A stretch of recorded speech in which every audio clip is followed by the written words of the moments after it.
এক ছোট্ট গ্রামে রামু নামে এক কাঠুরে বাস করত। তাদের ছিল ভীষণ অভাব। রামু আর তার গিন্নি কোনো রকমে তাদের সংসার চালাত। তাদের একটা গাধা ছিল, নাম হল টনি।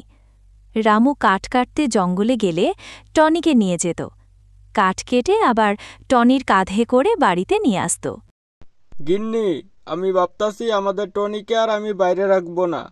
কাঠ কেটে কিছু পয়সা হোক, তারপর টনির জন্য আমি একটা বাহিরে ঘর করে দেব। তুমি কি বলো? তুমি ঠিকই কইছো। আমাদের টনির জন্য একটা আলাদা ঘর করে দিতে হবে। তুমি তো বড় হয়ে গেলে, তুমি তো আর কাঁধে করে কাঠ আনতে পারো না। আমাদের টনি থাকুনে এখন সংসারটা কত ভালো যাচ্ছে। তোমার আর কাঁধে করে কাঠ আনতে হয় না, টনির পিঠে করে আনতে পারো। আচ্ছা গিন্নি, তুমি থাকো।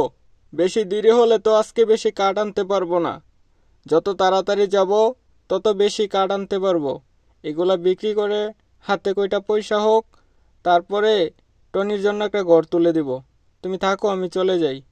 তারপর রামু টনিকে নিয়ে জঙ্গলের দিকে কাঠ কাটতে রওনা দিল। হাঁটতে হাঁটতে জঙ্গলের ভিতরে চলে গেল।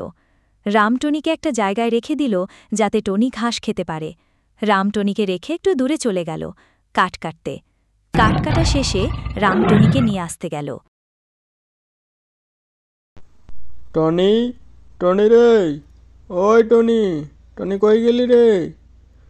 আই হায় রে, একটু আগে বাঘের শব্দ শুনেছি, মনে হয় আমার টনিকে বাঘে খেয়ে ফেলেছে। আই হায় রে, আমি এখন কি করব?